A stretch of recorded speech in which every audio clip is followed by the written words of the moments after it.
for you today. I'm always going to try to bring to you information that is necessary, information that you need to know. And what better information than to know about the people who are you're entrusting your heart, your soul, your lives, that of your family into to help make decisions for us. And with that in mind, we are welcoming Dr. Carolyn Evans Shabazz to the show today. Well, Welcome. thank you so very much. I'm so very happy to be You here. are welcome. Now, I gotta put this little plug in here. I met Dr.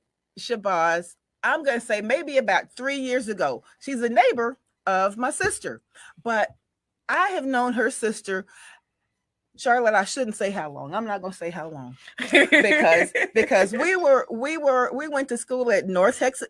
I went to TWU. She went to North Texas State, but I was the first Miss Kappa Alpha Psi at North Texas State, and she was the second one. So that's how I met. That's how I met Charlotte. So Who knew, right? so that's how I met her.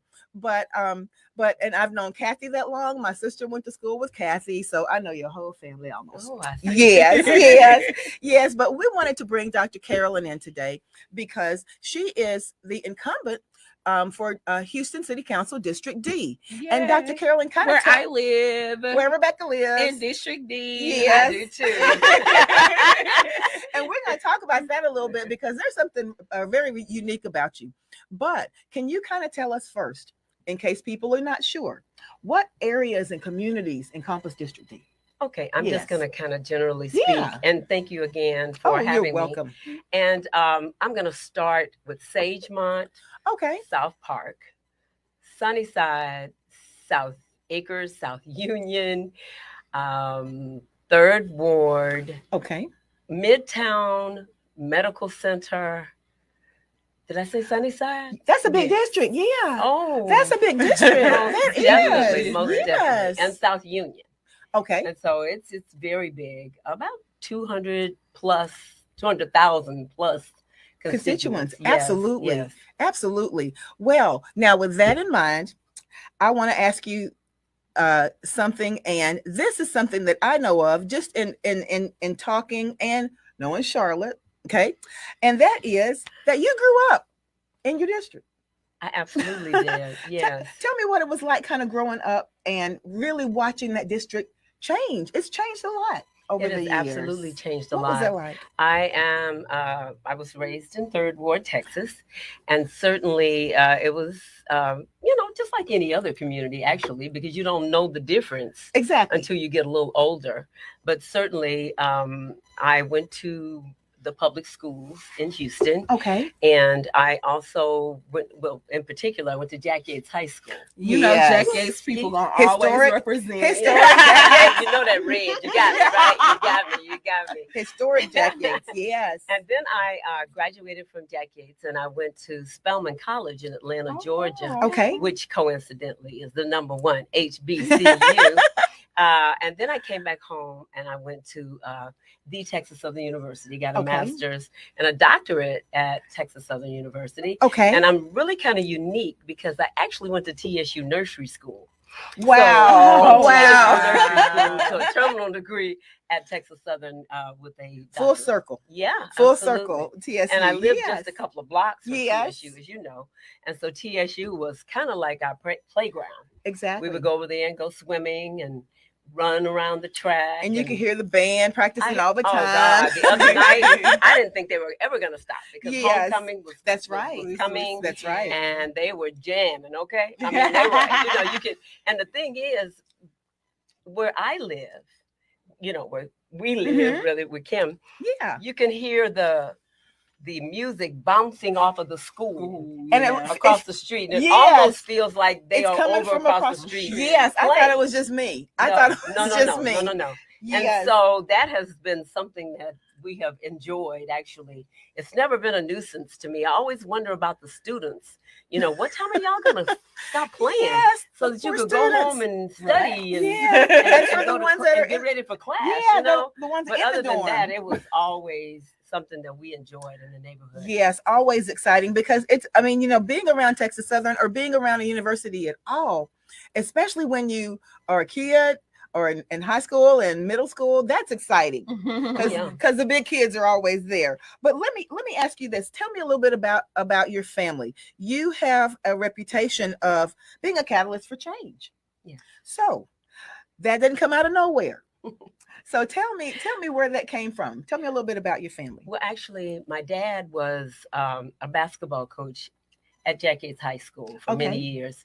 But before that, my grandfather was the first president of Prairie View A&M University. Oh, Right. where we produce productive people. Absolutely. Where we produce productive Absolutely. people. I knew that was coming. I knew that was coming. You know, that was the best slang and slogan they could have ever come up with. That's true. And whenever people tell me that, I say, "Oh, you."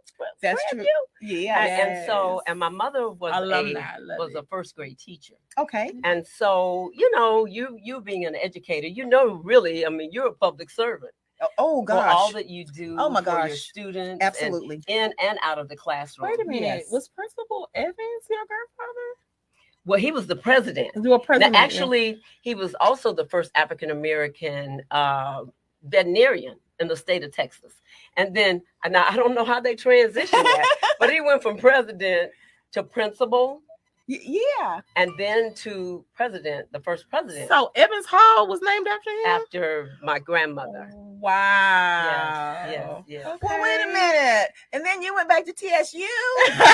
Well, you know, gas. That's true. I could walk. to Yes, Texas Southern that's from true. home. That's You true. know, I could do my papers at my class would be at 5, and I could print them out at 4:45. Ink would And be still there. wet, That's and right. get to class on time. So That's that right. made a tremendous difference. That is so interesting. So basically, you had pretty large shoes to fill. Your family Yes. members had pretty large shoes to fill. I always say that. Yeah. You know, they did have a reputation and a legacy, but I didn't depend on it to the point Yes. that I didn't feel like I needed to do my own service and Right. and create my own path. Exactly. And you know, I have a lot of things that I can say that I'm like my mother with this, I'm like my father with that. But I think that between the two of them, I developed compassion for Yes. people, and being able to communicate and work with all walks of life. Right. You know, I don't care how old you are or how seasoned you are. I have a great deal of respect for people, period. And I love Exactly. people. And I believe, you know, that spirit came from them. And so, you know, I'm blessed. I'm blessed to be a blessing. Absolutely. Absolutely. Now, when did you decide? So you're in by craft and vocation, you're an educator. I am. Yes. And when did you decide really and kind of look around and see some of the things, not just in your district, but in Houston, that needed some change? And you said, you know what? The time is now. Well, I'm actually a retired educator. Yes. I was a diagnostician. I test special ed Yes. children, which Okay. also you have to have a lot of patience. Absolutely. That's what I was going to Yes. say. Yes. You know, and Yes. I helped a lot of people, young people, graduate. Wow. And then when I retired, I always say I didn't have sense enough to go sit down. Yes. And I became Enjoy more the fruits of active your in the labor. community. And I commend you, because a lot of times when you are teaching, you kind of stay in your own little bubble and you don't really go out, you don't, you know, and do Yeah. things. Definitely trying So to you're change that. taking advantage of a wonderful opportunity to just kind of expand while you are teaching. I always tell young Yes. people, if I was as politically aware now as I was then, or as you are, I probably could have been the first vice president, female vice president of the United States. And So that's young people right. they have no ceiling. That's right. And they can certainly achieve that which they want to achieve. But again, I became very active with the NAACP, Okay. and I was on the executive committee, and I was the chairman of the education committee. I mean, go figure, right? Yeah. Yeah. And so consequently, I spent a lot of time trying to bring equity to the school district. Okay. And of course, I would travel to surrounding districts, but mostly the engagement was with the Houston Independent School District. Where Right. we work. Yeah. Yeah, But now was that in that's my a whole nother was that in show. yeah that well We don't Careful. touch on it. This one always wants to go there. I have to reel her in sometimes, I'm but sure. that's okay. But you said something very interesting. In your capacity with the NAACP, in that capacity, you got a chance to kind of travel and see what else was out there and how other people were doing things. I absolutely did. Yeah. And, the biggest thing that I stood with my community Mhm. was school closures. Wow. And it became quite commonplace that they were closing the schools in the minority neighborhood. That's what I was going to say. And so I developed a lot of relationships with a lot of people who were out Mhm. there being active as well. I remember, I think one of the last engagements I had and in that capacity was trying to keep Jones High School as a comprehensive high school. Right. Which, Yes. we didn't get a lot of, I'll say, success. Right. But we did speak our minds and let people know that we thought that those things that they were doing in our community were totally unacceptable. Right. And so, if nothing else, we came together as a community and we were able to at least voice our concerns with those that were the powers that be, so to speak. Exactly. Now, when you've had a chance to witness, you've had a lot of engagement and experience in witnessing what's going on in the school districts. And this is just a question that I'm asking because I would like to know the answer to. When they close schools like that, do they have a really good sound plan in mind as to where those students are going to go? Because it does seem like it just seems and like if they the just students pulling some stuff out, is it always a financial thing?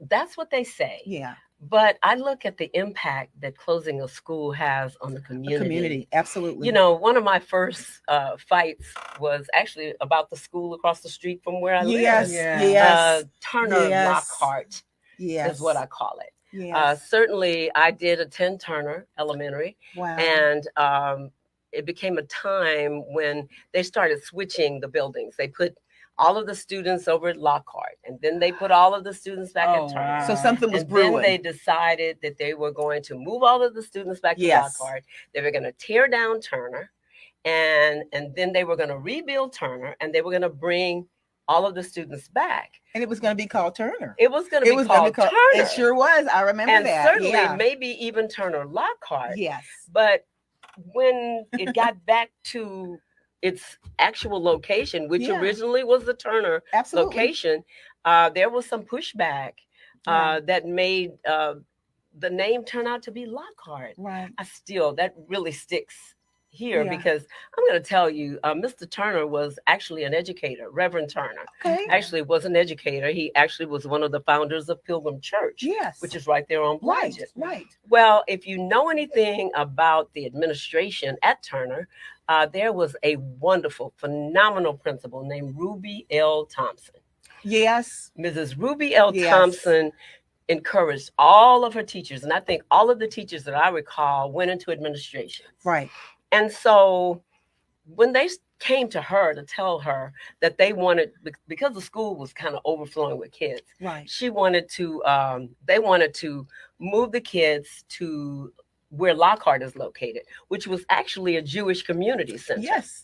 And so then she was adamantly opposed to that. Wow. And so to appease her, they named the school after her dad. Okay. So the Ruby L, the L is for Lockhart. Right. And so, of course, the division of the community was like straight up Burkett. Right. Where you could play with kids in the evening, but the ones on the east side went to Lockhart. Yes. And those on the west side went to Turner. And they were very competitive. And I mean, I always tell people that I was so blessed to come up during those times. Yeah. Because the teachers were excellent. And they stayed at schools. They stayed at the schools. And then kind of ironically, my own aunt, my mother's sister, was my third grade teacher. And so, which was really always funny because her name was Miss Klein, right? Yes. But I mean, at home, she was Aunt Orlean. Right. Right. I taught my niece too. Yeah. Yes. And so I would wait I wouldn't call her name at all because I couldn't grasp calling her exactly Klein, right? And when the bell would ring, Aunt Orlean, Aunt Orlean, then I could have a conversation. Yes. But she showed no favoritism. Right. Of course she did. When she whipped one, she whipped us all. She'd go down the row. That's and pop us all on That's the leg, right? But I mean, phenomenal teachers. And people say, do you remember your teachers? I say, I remember each and every one of them. Yes. And then I went on to Miller Junior High School, which is now the Young Women's College Prep. Okay, that was a junior high school? That was a junior high school. That was a big school for a junior high school. That was 7th, 8th, and 9th when they had education the way it should be. Exactly. 1 through 6 should be elementary. That's right. And I still think it should be 7th, 8th, and 9th. Yes. Because I think they throw the 6th graders into an environment too early. Right. And then they certainly throw the 9th graders into an environment they do. too early. They do. And so then for some strange reason, I guess because my dad worked at Yates, my parents didn't want me to go to Yates. I'm like, are you kidding me? I've been waiting to put on that cheerleading uniform. Yes. Oh, come on now. Yes. So initially, they sent me to Mount Carmel High School, which is a Catholic school, which was right off of McCowan and Belfast. Right. Now I went to St. Agnes. Oh I know. my God. I was just devastated. Yeah. I mean, they had the seal in the floor. That's right. And they would tell you not to walk on it. Because that was just disrespectful. I walked on it every day because I wanted whoever to feel like they needed to put me out so I could go back to Yates. Yeah. And then eventually I did. That January, they heard my cries. Yes. I had some older friends in the neighborhood who actually went to Mount Carmel, but they were like 2 grades ahead. I said, they're ready to graduate. Right. I don't want to be there. Even though I had, developed some really good friendships, but I was trying to get to JY. I mean, JY for life. And so I got to Yates, and immediately the cheerleader sponsor let me wear my older cousin's cheerleader uniform. Her name was Pat. So I had this cheerleader sweater that had Pat on the front, right? Until I could order my own sweater. Right. But I was in heaven at Jack Yates. So what you're saying is that where a lot of people probably would have, and I remember, around this time, you got a lot of people rallying. That's when people were rallying to get out of the hood. A lot of people wanted to get out of the hood. Oh yeah. But you people like, were. You gotta be kidding. I've been going to public school all my life. Yeah. Why are you trying to put me over there? Yeah. I don't want to be there. Yeah. I had a ball. You sound like my sister Kim. Yes. I had a ball. I mean, I love the community. I've always loved the neighborhood, the community. My older brother went to Yates. And in fact, the funny thing, we always joke, all of us graduated from Yates with the exception of Kathy. She went to Lamar, didn't she? But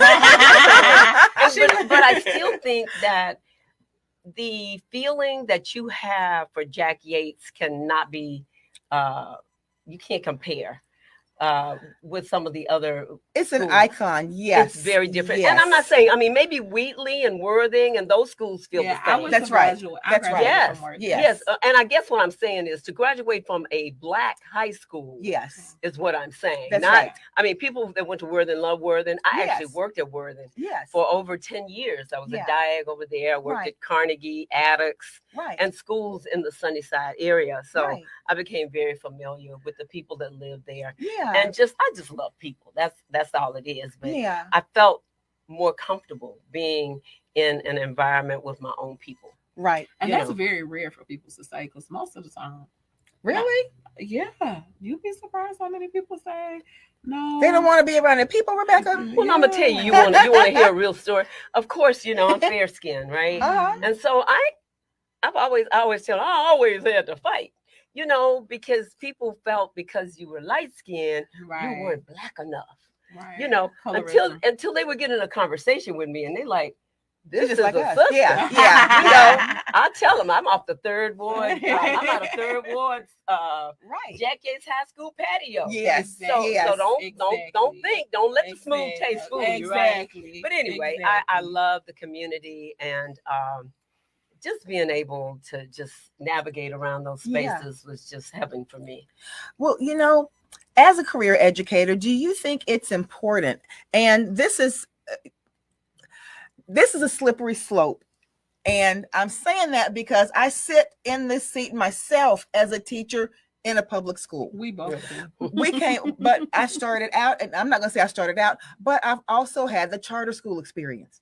We both So, do. yeah, we both have.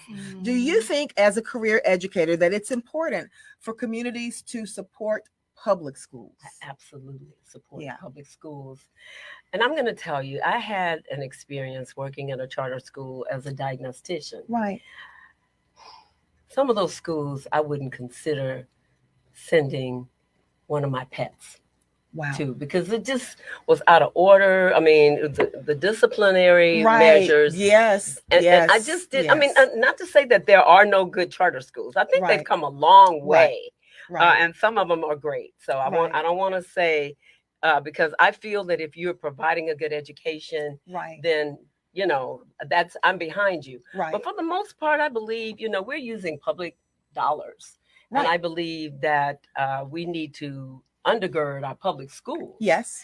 And then the traditions that you have in some of these public schools Right. cannot be duplicated. They can't. And so Yeah. I really, really push for public education. And of course, being the education chair of the NAACP, Right. I engage with the board a lot regarding public schools and providing public education. But I am so education oriented. Right. And I'm going to say this, before we move forward. Uh-huh. Some people, I was the first African-American female chairman of the board at the Houston Community College. Okay. I was appointed in 2015 and I think I was the secretary, Okay. and then moved on up vice president. And then I became the board chair. Right.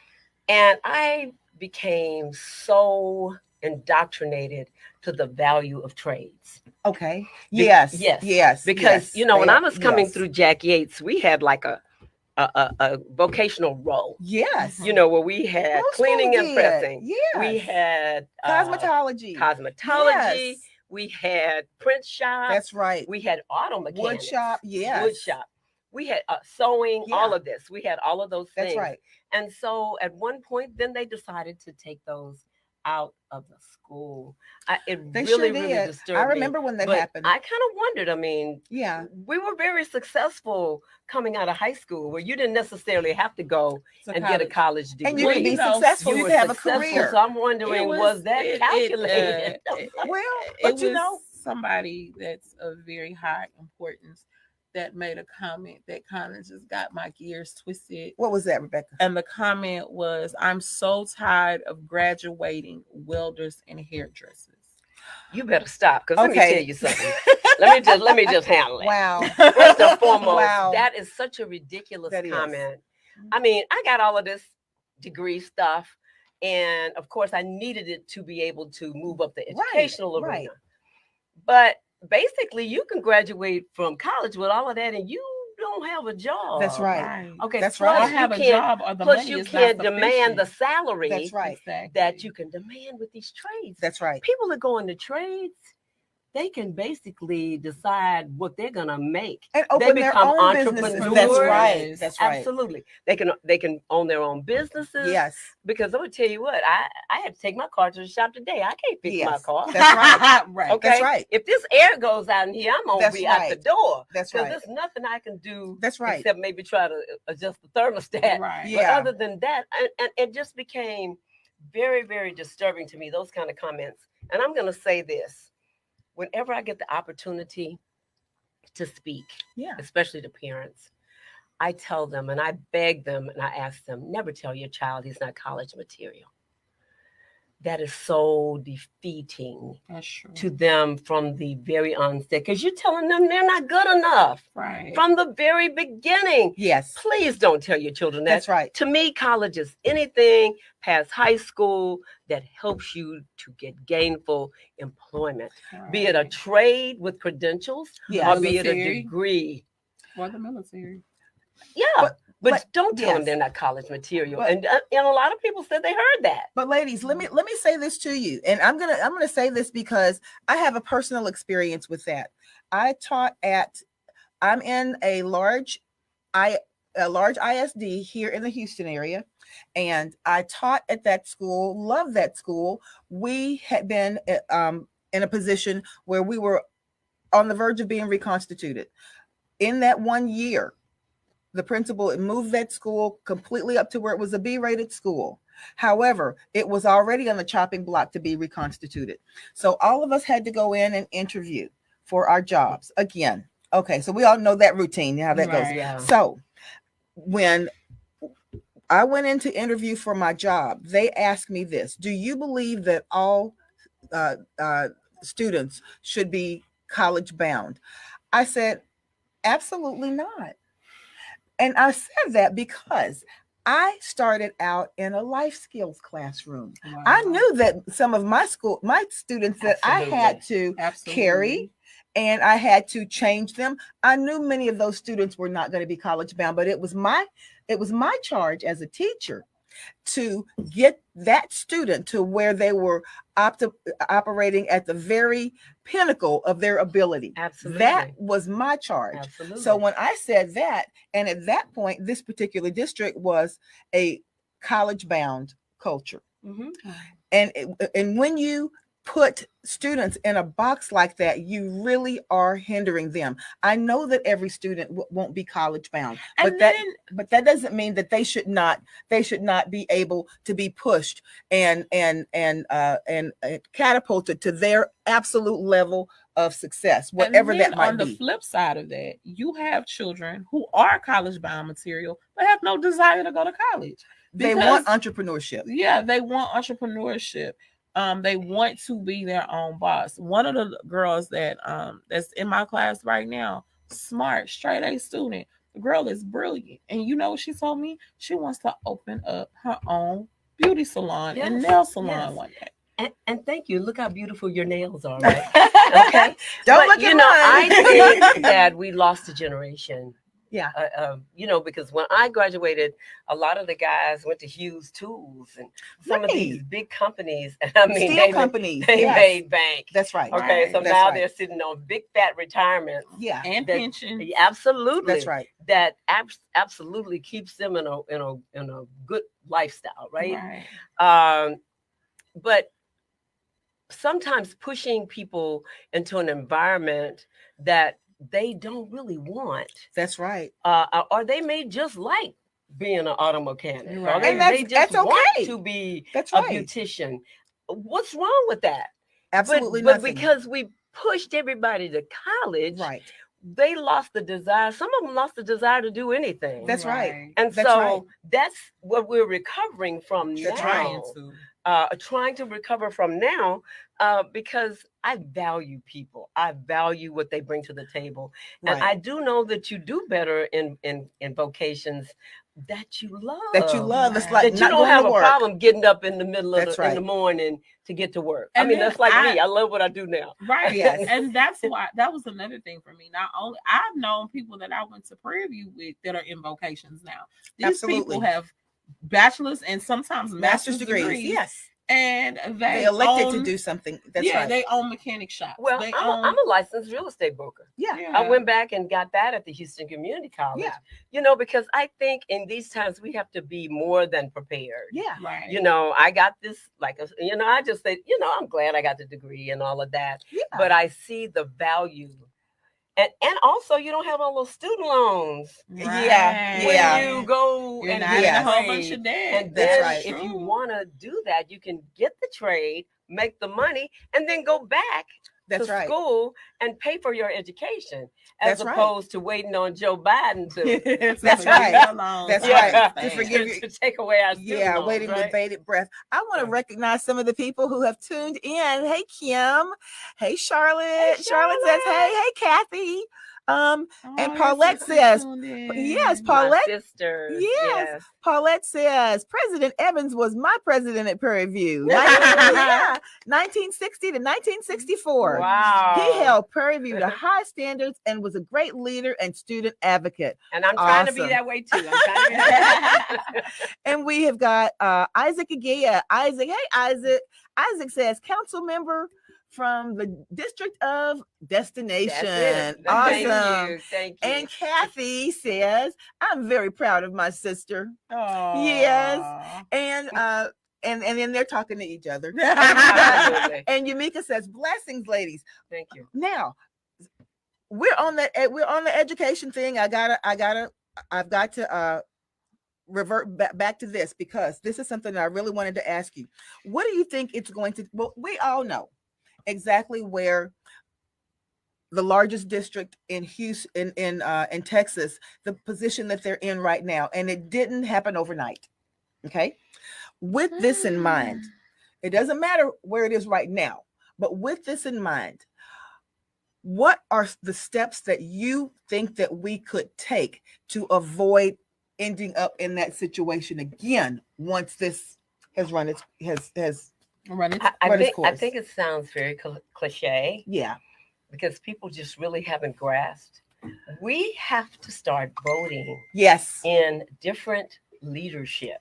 Absolutely. Because all of this came from up at the top. The governor. Yeah. Okay. Absolutely. All of it came from the top. Yes. He, of course, is the person that appointed Mike Morath. Yes. And then there's a big push for vouchers. Of course. Yes. And so this is how you start destroying public education.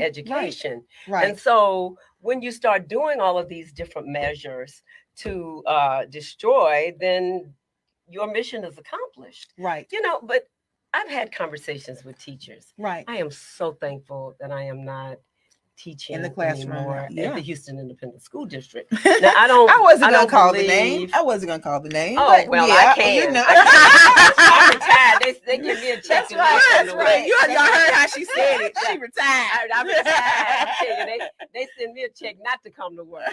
Right. And so, you know, my sister Kathy works in Galena Park. Right. I don't hear any complaints of the complaints. Wow. No complaints.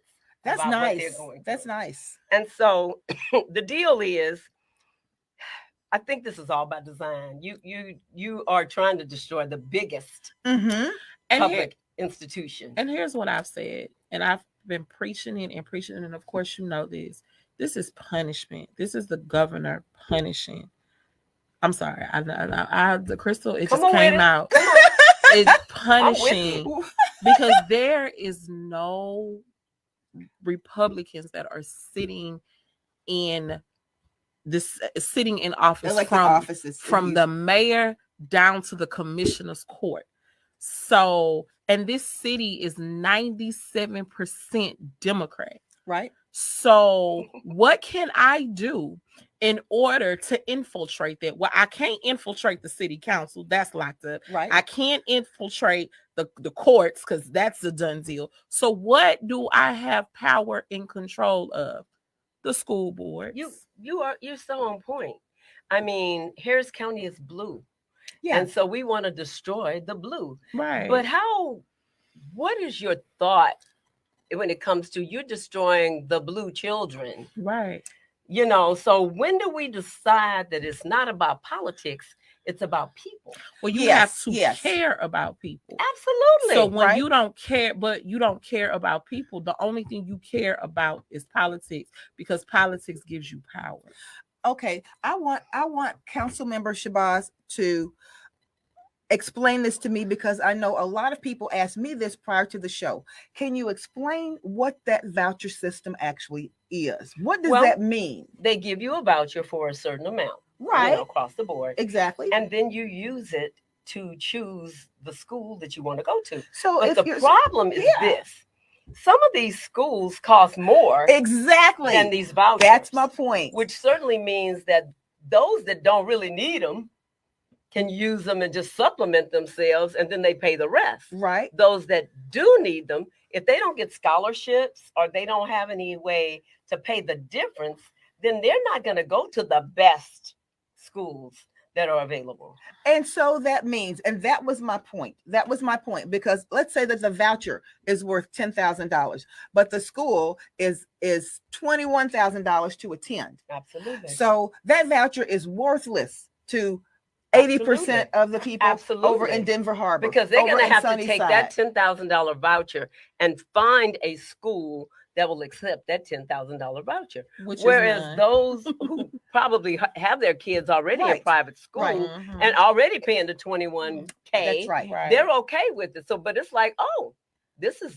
money I can add to my, my bank account and not have to pay, I can now pay the 11,000 and not the Right. 21. Right. But either way, they can still access the best schools. Right. Okay. And so that's a problem. That's why public education needs to be equitable. It needs to be undergirded and Yeah. made to be the best educational institutions like they Yes. used to be. You Yes. graduated from Wheatley, Worthing, Yes. Yates, Jones. That was saying You something. could That's compete right. with Anyone. anybody. That's right. But you now they've been watered down, and then with all of this NES or whatever it is, just unbelievable. I know. Talk about it. But let me tell you this. Let me tell you this. I still keep my eye on the education Absolutely. piece. Of Just course you natural. do. I have a natural Natural. inclination. Right. And I read this about not being able to close your door and teach, which was supposed to be a way, I guess, that they could walk in and out on you all day and whatever. Which teachers are in the room teaching. You know what I'm Right. saying? But I'm gonna tell you, God works in mysterious Yes. ways. Amen. Yes. And Amen. why did a fire inspector reach out to me and tell me that was a violation Of the fire code. for fire them code. to open those doors? Right. So I looked at it. I said, "What are you Yes. talking about?" So what I did, Yeah. I called the mayor. Right. Okay. I said, "Mayor, this is the information I have from a certified fireman, Right. fire inspector." And he called Chief Pena. Yeah. He's the fire inspector for NRG. Yeah. Yeah. He called Chief Pena, who Right. is the fire chief. That's right. And I mean, immediately the fire chief contacted Right. HISD and they started having these meetings. That's right. And just from a person trusting me with the information and me moving forward, With that changed that information. policy, because I wouldn't have known. I don't always have to be the smartest one in the room, Exactly. but I have to be smart enough to listen to those that have expertise in whatever area. And so Yeah. I was able to get that information to the mayor to the fire chief to the, and he was still pushing back at first. Yeah, I But can then, imagine. but now I think you can close the doors if they have a sprinkler system. Exactly. Exactly. No, you can open the doors Open them. if they have a sprinkler system. yes. Because they have a firewall or Right. something that if you leave those doors open, the fire can spread very rapidly. Well, And so yeah. that was a good thing. But I'm Yeah. just saying, I'm hearing so many things. People are getting fired on the spot for Yes. challenging what's going on. Well, yeah. Principals are getting removed because Yes. they've chosen not to do NES schools. Yes. This is I can't imagine the kind of power that the superintendent has. But guess what? There's no accountability because now your elected trustees were removed, Right. and they would at least have to deal with their Right. constituents Right. and serve them. Whereas now the board of managers, they don't have that. Well, let me say this. Kim went down to one of the meetings, because there was a slate of meetings that were yeah, you know what I'm getting ready to say. Mm-hmm. There was a slate of meetings that happened all the way up, I believe, until last week, Right. where you could go in and meet your school board and ask questions or raise concerns and get information. And she said, as her neighbor, she saw you down at the meeting, and she described to me something that I couldn't believe. I was Now, there. I don't want to and I say saw it. I want you to tell me I what was happened. there and I saw it. It became total chaos. Total chaos. Nothing was accomplished in that meeting. And no questions were answered. No questions were answered. They started out talking. And then there was this group. Oh, they were really, really off the chain. They had cards and they stepped out they had a message on the card. Right. I can't even remember what it said. But one stepped out from the left side of the room. They stepped back. Somebody came from the back of the room. Eventually, it was chaos. Wow. Total chaos. There was nothing accomplished at that meeting because people are very, very angry that you have taken over their school system. I mean, I understand the law and how it happened and whatever, but I do think that there could have been some discretion. But the people are very incensed. And you would, if I'm a taxpayer and my tax dollars are going, the biggest portion of your tax dollars. Yeah. Okay. I would be upset too because I'm paying You are a taxpayer. I am. Yeah. In Look at your check and see what part of in that community. In right? that community. Absolutely. So I can understand why the community is incensed because Absolutely. you're making decisions with my tax dollars that I don't approve and of. you have no accountability Exactly. to me at all. Exactly. And that's a major problem. I mean, Exactly. you know, I'm on the childhood committee with the city of Houston. Right. So I still, you know, engage mostly with after school programs and things of that nature. Right. But seeing what's going on during the day is appalling for what our students are having to deal with. And teachers, they have to be angels. I mean, absolute angels. You know, I'm going to tell you, I had no intentions of going into education. Right? Yeah. Me either. None. Me Because either. I saw Me my neither. mama and my daddy, and it Me wasn't at That's all right. like it is now. Me neither. And then you want the truth? You want the ugly truth? I mean, I can take the pretty ugly truth. Okay. I can take it. I thought it was just going and being off in the summer. Right. That was a big deal for me. I could Yes.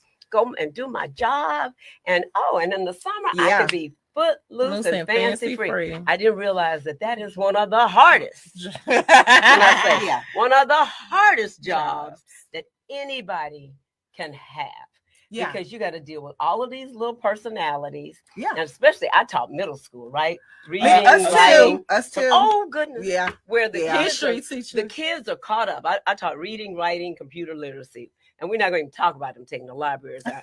But, you know, it was just unbelievable to me, the things that people, you know, that the teachers are going through now. Right. Absolutely. And then I'm gonna tell you, back in the day when I was teaching, we could paddle. All we needed was a witness. And you Right. couldn't go in and just, you know, beat somebody's child. to death. Right. But I got the feeling after a while that some of those kids like to get paddled. But I didn't have a lot of discipline problems. And I think it was the threat of it. Well, you know Even what? though when it changed. It Yeah. changed when the white teachers came to the black schools and the black teachers went to the white schools. And the black and- teachers were not paddling And their children. the white parents did not want the black teachers to whoop their children and vice versa. Yeah. And Yeah. so it was like, oh goodness. You know, and I don't believe in brutalizing. I believe in talking, as long as you can talk. But Yeah. after a time, Certain, if something yeah. has to happen.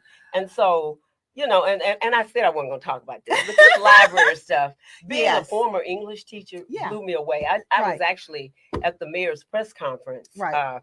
talking about that. It's just unbelievable. First of all, what message are you giving that you're sending students to the library for disciplinary measures? I mean, just that right there alone is poor messaging. Let me throw this out here, and I had to explain this to my sister. She didn't even realize this, but until this year, Rebecca, at your school, I believe, and we don't call any school names, but I have not been at a school in the last 7 years where there was even a librarian on staff or a library. See, that's a problem. See, that's what But I guess mean. what? What do they Yes. constantly talk about? The reading Literacy. levels. That's right. Literacy That's right. is so low. That's right. Right. But you And I think know, they say like when you go to church, Yeah. they say if you support the church, you'll see it in your checkbook. Right. They don't support. well, and Literacy. here's I think here this is what they were saying, but then you've got to walk that back a few steps. They're saying that because so much information is gained through technology now, that we don't need libraries and books anymore. However, you need to teach children how to research even on technology. I was, Where I is was, it? I was how a to reading read. Yes. an English teacher. Yes.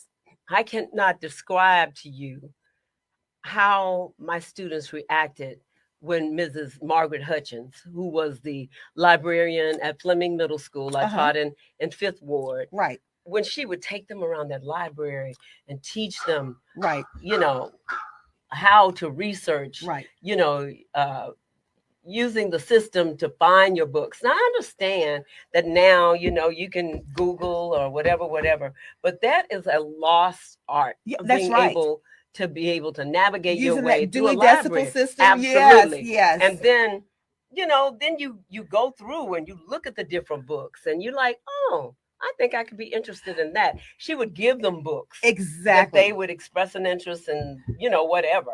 And she would give it to them. You're not going to necessarily get that through technology. Right. You're not going to get that hands-on And here people it is. experience. Even when you are researching, you still have to go to the library, especially when for the ones that's, you know, that are going to college. You are still expected to go to the library, even in college, to do research. That's right. Well, do you know I'm sorry to disturb you, but No. I get so passionate okay. about this. But you even need to be on a 9th grade reading level to take a trade and to be successful. Right. You it's not like you don't have to know how to read.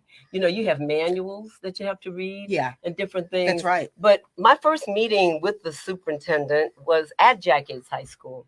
Mm-hmm. And the first thing he told me was about the reading levels and this and that. I said, well, sir, I said, if you're concerned about that, are you concerned about the resources that you're putting into these schools that are helping our students? Because we are smart. Right. We are smart, resourceful people. Absolutely. If you give us what we need to level the playing field, we will excel. Equity. Okay. What is that? What is so hard about that? Equity. And I'm going to tell you, I'm again going to say this. When I graduated from Jack Yates High School, my class and the classes, you know, preceding me, could compete with anybody. And the classes behind me too, up to a certain time. But you could compete with anybody. Yes. You know what? I taught 2nd and 3rd grade briefly. That's how I knew elementary wasn't for me. Lord, I know that's right. So I briefly taught 2nd and 3rd grade. One of the first questions I asked my classes, those couple of years that I taught, I asked them, I said, how many of your parents read to you at home? One child. Mm-hmm. And in my 2 years of doing it, 4 children total. Yeah. So, and it's not because the parents are not interested. You got parents that's working 3, 4, and 5 jobs.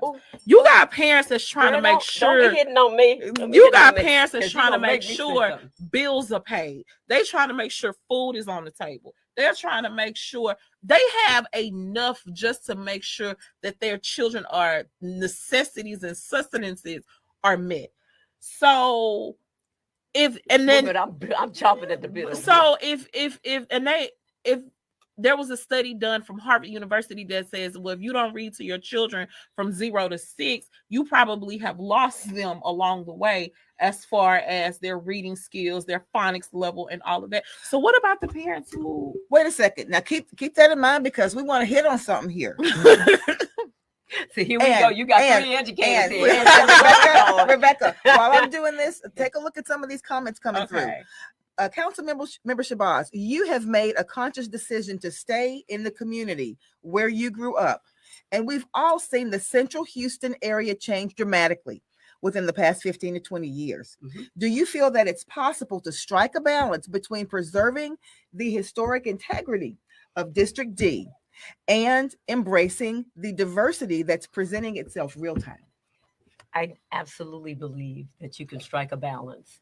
Of course, recently there was a push to make parts of Third Ward a historic district, which was not accepted or acceptable to some of the people in the community. But the reason being is because there were some financial ramifications involved. If you wanted to do something with your house and you didn't do it in a certain manner, that's right. Then you would be in violation. But I think that we have a natural inclination to preserve. Right. I am so very honored that on tomorrow, actually, I'm going to the El Dorado Ballroom that has been it's restored. beautiful. And I'm telling you, beautiful. and I remember my parents used to go there and shake a tail My feather. baby tells me about concerts that Oh, used to baby, be there. they used to shake a tail feather. Then one of my cousins, Booker T. Caldwell, which is Kirby John's dad, had a tailor shop there. Right. And so, I mean, it's beautiful. I was one of those people when they got ready to rebuild Jack Yates, I was not in favor. And the deal is people look at new and they think, oh, new is better. Where I look at the San Jacinto campus, which is the HCC, formerly San Jacinto High School, that building is beautiful. It is. And what I wanted to do was make Jack Yates, because it was so big, I wanted them to restore it. Right. But I also wanted them to make it a junior senior high school.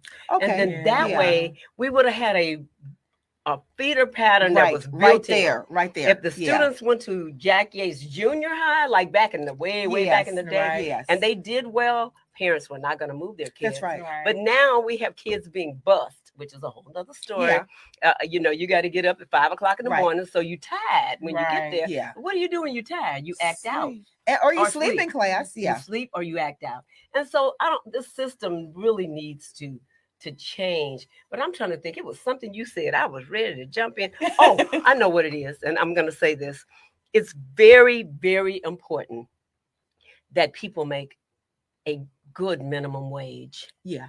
You know, when I first ran in 2019, they were pushing for $15 an hour, which, okay, yeah, but it's still not enough. It's not. And now dealing with the unions or whatever, they're looking at $19 an hour. But the important part of that is if you can make a decent wage, you don't have to get 2 and 3 jobs. Right. Because now, if you have to work 2 and 3 jobs, then who's keeping your kids? Yeah. Exactly. You know, and the time from 3 o'clock on till the parent gets home is a very crucial time. Absolutely. For students. That's when trouble can start. And how important is it to see your parent come to your game or to see your parent come to your classroom? That's so important. Right. So our family structure depends on raising these minimum wages to where people don't have to have these 2 and 3 jobs. It's just, and you know, I understand that small businesses may not be able to, you know, pay maybe more than $19 an hour, but you're making, some of these major companies are really, that's what I said. It's not the small money. Businesses that's the problem. It's these corporations. Absolutely, and they are that's making the problem. What they making biz bank. Right. Yeah, they're making bank. How do you make $21 million in a month? And then you don't want to pay people an adequate minimum wage, and you don't want to give them health benefits. Another thing, that's true. State of Texas, That's true. no Medicaid expansion. Yeah. Is that not ridiculous? Do you know how many uninsured people live in the state of Texas? Yeah. Yeah. We could talk for a while. With that in mind, ladies, with that, I know. Oh, goodness. I know, but we want to hit it. So I would be remiss if I didn't look at some of these comments. We have Stacy who says, I would like to see a partnership between these real estate developers getting a tax break to help build a Whole Foods in District D. Candace Joseph, the food people are talking about the food deserts. So District D finally was able to get the big new HEB in there. Are there any other things, or like Stacy says, on the horizon, maybe to bring other types of other nice food places? chains. Yeah. Well, you know, it's very hard to attract food chains when you have a lot of crime. Right. And that's that's the truth. Yeah. But let me tell you something. I have somewhat of a solution that I am so excited about. Mm-hmm. I actually am into getting a partnership with Houston Food Bank, where we can have a satellite food bank in the District That's D, good. the District of Destination. And you know, I participated in so many people coming through the line, getting these boxes of food. You open those boxes, it's like, I ain't gonna eat that. Right. So you would throw a lot of food away. And how much peanut butter can you eat? Oh, I mean, God. you know. Well, peanut butter was something that people like. Yeah. But you might have something in there. It was like, you don't even recognize what Lima it is. beans, And I like the lima beans. commend the Yeah. food bank. Don't That's get right. me wrong. That's right. They brought us through a tremendous During that crisis. pandemic. That's right. And, you know, That's and right. if you're so That's right. inclined, maybe you need to donate to the food bank because they really have served this community well. But what I'm trying to do in this particular area in District D, this would allow people to actually go in and get their food. They could Yes. choose what they wanted Right. for free. Yes.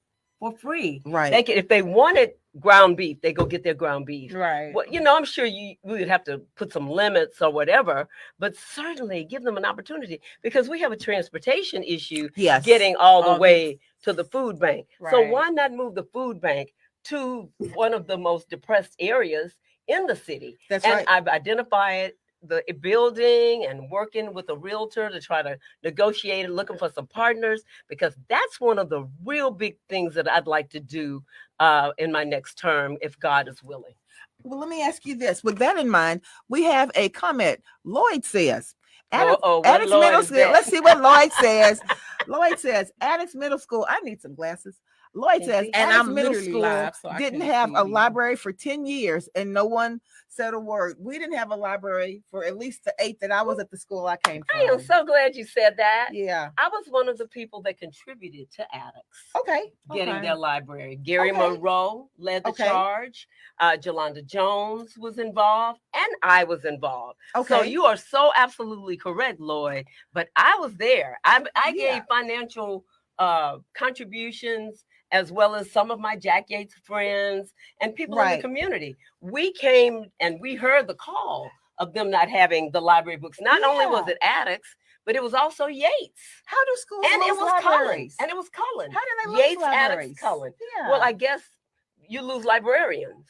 And once you lose librarians, then, you know, in fact, I participated at Cullen Middle School with a tutorial through the NAACP Houston branch. I would go over there during the day and work with students for them to, and it was actually in the library, but there was nobody around in the library. But it was Gary Monroe, God rest his soul, that brought it to everybody's attention. It was Jolanda Jones. I was there. I wasn't elected then, but I was there, I guess, being a part of the NAACP Houston branch. And then and we got our money together and put it in and donated for them to reestablish those 3 campuses with libraries. Well, Arian McCary says we need quality grocery stores in our areas, and we certainly do. Right. I do not deny that. Yeah. Certainly, you know, in talking to a lot of them, if we could get our crime under control.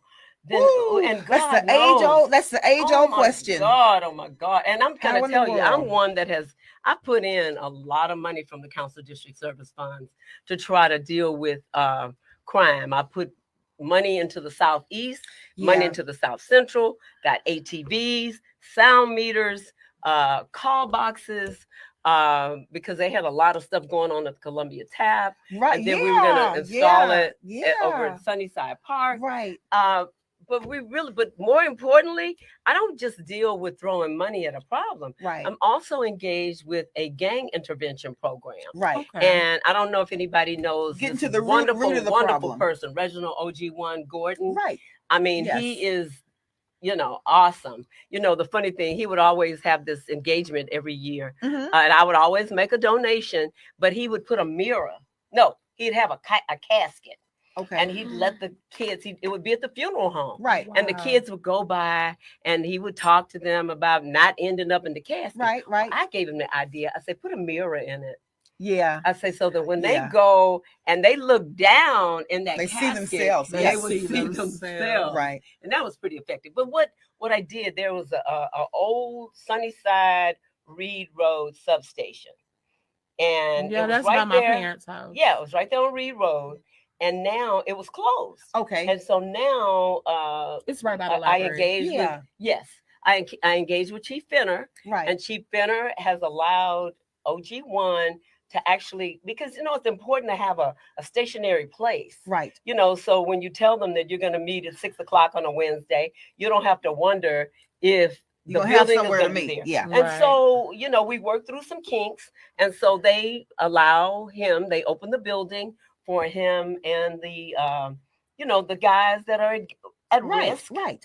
or Right. former gang members to come, because they need some intervention. Help them to move maybe into some trades or some things to help them to get their GEDs. That's what I was getting ready to say. City Councilman, I feel like one of the big issues we have with crime, when people don't have sufficient funds and they don't have jobs and they don't have opportunities, Absolutely. that's part of The problem. the problem. Yeah. And I feel like in Houston, because Houston is so big, 2,100 families move here a month. Right. And I feel like because that's been the issue, is that a lot of, and then on top of, which is another soapbox that we could probably all get on later on off camera, but when you are graduating children who are not prepared to fend for themselves, that's an issue. Yeah. So that's the thing. So that's why I feel like the crime rate is so ridiculous. Right. Well, people that are gainfully employed are not sitting in your house cooking breakfast while you're at work. That's Right. true. They're true. not looking to hit you That's in the right. back of your head. So we have a responsibility to make sure our students either get a high school diploma or Yeah. a GED, and then give them these vocational aptitude tests to determine what their interests are. That's and true. then you can guide That's them true. to get to where they need to be. And if they like what they're doing. Oh, and by the way, Lloyd, I used to work at Addicts Middle School. I forgot to tell you that. I worked there for many years as well. I had that whole Sunnyside corridor. And so I'm really, really aware of what the challenges are in the area in Sunnyside as well as Third Yes. Ward. Well, let me ask you this. There are some political and social pundits out there who argue that the degree in which the demographic of the city is changing, especially many in the communities within District D, that it's crucial to have representation that also reflects the growing Hispanic population. Do you think it's necessary to be a native Spanish speaker to represent the community effectively? And if not, have you met this challenge? I do not think that you have to be. Mm-hmm. I kind of call myself a social worker kind of council member. Mm-hmm. And I think everybody has the same social needs. And so if you're meeting the needs of people, whether they know what you're saying or not, Right. then they know that you care about them and they know that you're going to provide. In fact, there was a lady that was in dire straits for her rent. Okay. That lady didn't speak English. But guess what? I was able to reach out to a friend who had a person who was willing to give money to people who needed the rental assistance. Right. She came. I don't know what she said, but I knew what tears meant. Yes. Right. Yes. I knew she was very happy to receive that money. Right. And so, my friend Preston Middleton was working with a lot of families. Dr. Judith Craven. Right. She had money that she was willing to give. But I'm going to say love transcends language. Absolutely. But I do believe that you must communicate. So therefore, I do have someone that volunteers actually for me that has the ability to translate and transcribe and whatever, because I always want to engage everyone. Absolutely. And what's happening, people are thinking that because you're African American, you only care about African American. Right. They think if you live in Third Ward, you only care about Third Ward. Oh, yeah. And so I hear that all of the time. But the funny thing about it is, I have probably done more significant work, especially through complete communities, in the Sunnyside area. Yes. And I'm just telling you, that's where you live. Uh-huh. Okay. So Rebecca, to me, it's about meeting the needs of Sagemont all the way to Midtown. Right. And we have a diverse population. And becoming more and more diverse Absolutely. every day. Every I can't say Every at some day. point, if the percentages go up, that I don't need a staff person. Right. I might need a staff person. Right. May need to start transcribing, letting people know how to call in. Okay. And, but we kind of share resources around the horseshoe. Right. If I really, really needed somebody to come and interpret, then I could reach someone. out to somebody to come. If I Yes. can't put my hands on the two people that I know that could be very, very helpful. Exactly. Now, Dr. Shabazz, if you could write a 3-statement summary, 3 short statements on your vision for the future of District D.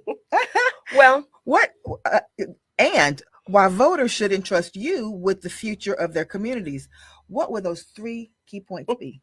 Well, I call District D the district of destination. Okay. But District D is also the district of education. Yes. We have the University of Houston. We have Texas Southern University. We have the Houston Community College. Yes. And so what I would like to see would be a thriving hub for education. Healthcare. Yes. Oh, technology. absolutely. We have the ION, right? Mm-hmm.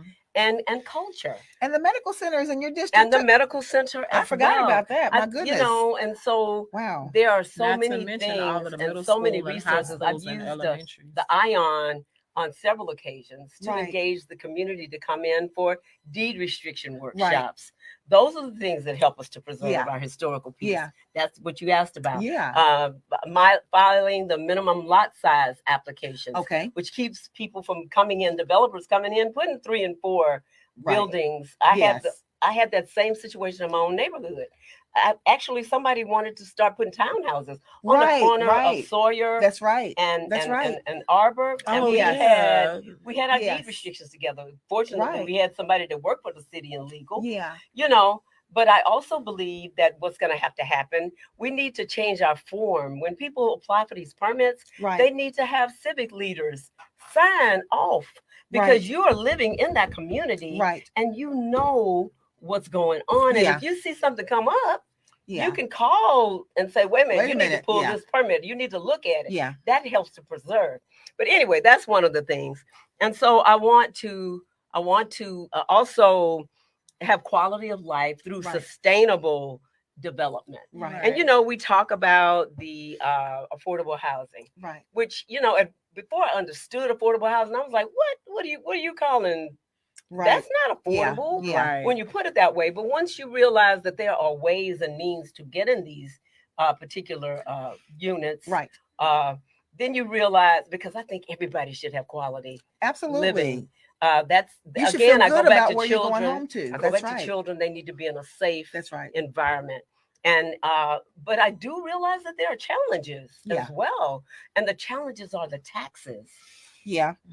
Especially and your tax, and you could tax the people out who, of course, the debt ratio determined that they could pay the note. Yeah. But at the end of the day, until the legislature, that I'm working with legislative teams to try to work with doing something, you're going to create gentrification because people can't pay this. That's right. And what about the surrounding communities that are also impacted by that new structure? That's right. So we can't just get people in. I mean, it's great. And I'm a real estate broker. Right. And of course, I haven't sold anything in quite some time because I don't really have the time. But just to see the light in somebody's eyes, that they are able to move into their own space or into a really nice complex. That's right. That's so heartwarming to me. Yeah. But at the end of the day, I don't want them to come back at the end of the month and say, end of the year and say, I can't stay here. I can't pay these taxes. But what about the seniors in the community being able to stay in their homes? I'm telling you, they need to look at all of that. I mean, seniors certainly get a cap, right? At least they get some kind of benefit, right? They're 65 too. Yeah. But I'm talking about some of the younger families that are trying to build on their homes. Yes. When I bought my house, it was $58,000. Yeah. You can't imagine what I could get for my house was now. just about that price when she got hers. When I bought it, I was able to get it for that. And I guess maybe that was high then. Yeah. I was a school teacher. Yeah. Then, on a school teacher salary. Right. But I can say God provided, and I was able to, I never was late on the house. That's right. My dad said he paid $17,500 for his house. Oh my God. Well, that's what my parents paid. That's about what my parents paid. Whose home was right behind me. Yeah. Their home was right behind me. Yeah. Back backyard to backyard. In fact, we had a gate, and it was really good. My daddy said it was his really house good for note, shopping. his It was good mortgage. for shopping. I could go over there. My I could dad go over there said and eat dinner. His Just go to the mortgage was backyard. literally $97 Yes. a month. That's how much Stop. my first car. That's how much my first car note was. Stop. I had a Volkswagen convertible, baby. I said, And Daddy, wait. you can't get a $97 car note. I You cannot. now. Daddy, cannot. $97. 90. Mine was actually 98. My first car note, Wow. right? Right. Rebecca, Dr. Shabazz. Now, we could go on all day with this, but let me ask you this. If constituents or people who are living in District D would like to reach out to you and contact your office with concerns or with ideas, how would they go about doing so? If it's city related, Yes. call my office. Okay. And I'm going to tell people this, and I really want to get this messaging out. Yes. We have such a huge problem with dumping and illegal dumping. All okay? over the city. But Yeah. I'm going to tell you, I have one of the most successful hot teams in the city. Mhm. It's 4 men, 2 trucks, 2 trailers. Okay. On Mondays, they go around and they pick up tires. And you Okay. cannot imagine how many tires They probably got a full truck. you know, they get on Mondays, Yeah. right? Then the remainder of the week, they respond to 311 calls. But I'm going to tell you, I'm just going to tell you the truth. Yeah. Calling 311 to me always felt like a black hole. Yeah. Okay. Okay. And because the city is engaged with the entire city. Right. So I said, wait a minute, I got to take ownership of this baby. Yeah. Of District D. Right. And so now we have what is called a 2-step process. Okay. And we ask people, and I hope your listeners, if they're in District D, Right. please know, call 311 Okay. and they're going to give you a service request number Okay. because it's for tracking and actually to know exactly where the problem is. Right. You can hold on and ask to be transferred to District D. Or Didn't know that. you Wow. can call 832-393-3001. And if you don't know the number, you can look on the City of Houston website. Okay. You call or you can email. And a good deal would also be to get the newsletter for District D. Okay. District D at HoustonTX.gov Okay. and send that, and you Okay. can get the newsletter. Is there for a District D. website for District D? Yeah, for District D is districtd at HoustonTX.gov. Okay. It's an email. Okay. You send that to my staff, and they will, put you on the Newsletter. newsletter. And then certainly, if you have a SR number and you don't want to hold on Yes. to give it, then send it. And I really like the sending it to you people Right. because it's documented. Exactly. And can't come back and say, council member, Right. I sent this to you and you didn't respond. Right. Now the District D email is manned by my staff. I Okay. do have my own email. Okay. And some people, send it there, but most of the time they'll relay it to me. So that to make sure that I get it. But I believe in documentation. I believe in being accountable. Right. And if you want to disturb me, you go from the top of my head to the bottom of my feet, is to say that my staff did not respond. And I know human beings, there's some frailties and things sometimes happen, but that shouldn't be something that I'm hearing on a regular basis. Right. And so okay. And then to get back to, first and foremost, why change horses in the middle of the stream? I mean, really, this horse is a workhorse. Excuse me. I need some I'm water. not a show horse. I'm a workhorse. Okay. Okay. I have what Gary Monroe used to call receipts. I Okay. didn't leave the store and didn't pay the bill. Okay. Okay. Yeah. I have things to show that what I have done. Right. And I just believe that people can certainly put their confidence in me. We did a lot, especially 2 years with the pandemic. Right. Okay. Oh, and one thing I want to tell people if they don't know, because I had a conversation today because I'm trying to keep it going. Yeah. There's a ride program some people don't know about. It's RYDE. It's an app that people can actually download and they can ride free in Third Ward for free around. Never heard of that. I'm telling you, Wow. that's this word. But I put in money Right. to do this, Yeah. and I was actually partnered Okay. with a group that was able to get this electric vehicle. If you come to Wow. Third Ward, you'll see it. But now we're in jeopardy of not having the funding. Okay. And so what I did today, I actually had a meeting with Metro Okay. because I would love for Metro to pick up that particular that's engagement. It means people. We have had over 3,000 writers since Juneteenth, wow. and people see me. I was walking in the TSU parade. Right. Dr. Shabazz, I like that program. I like that. Wow. But and you don't have to be a senior citizen. Now, is it around a certain area? It's like from the Gulf Freeway down to McGregor. Okay. And then it's like Alameda area over by University of Houston. Yeah. Okay. So you can get to HEB. Right. You can get to, University of Houston has a medical facility. Yes. They also have an optometry clinic that I used to go to as a kid. And so we're looking to try to expand it. It was a pilot program, but it has been a phenomenal success. And so I actually committed that I'm going to put more money into it just to maybe transition it to Metro. Okay. Because in Dallas, they have DART. Yes. And they picked up the program. That's awesome. To be able, and if we have any people listening who want to contribute to keep this going, we would love some partnerships to come in. Get in there and be tremendous. Be a catalyst in your own community. Absolutely. Well, now hang on one second. So go ahead, Rebecca, because no. I know we're gonna have to close it out. I know. That's what I was trying to say. I know. And I so appreciate. Because sometimes people think you are a certain way, and then maybe they can engage with you. I always kind of think if you know me, you love me. But, that's not realistic. But at the same time, I think I'm a very warm person. I'm very caring. Right. I always speak from counsel about things that impact people's personal lives. That's right. We do the and that's policy, what it's all about. Yeah. And we do the ordinances, and all those do impact people. They do that, but at the same time, I want people to know that there's a resource maybe to get your rent. Someone just had a great, and this is Candace Joseph said something about how about a District D directory? That's neat. That's a neat thought. I'm telling you, that's a great idea. Maybe could reach out to somebody like Southeast Management.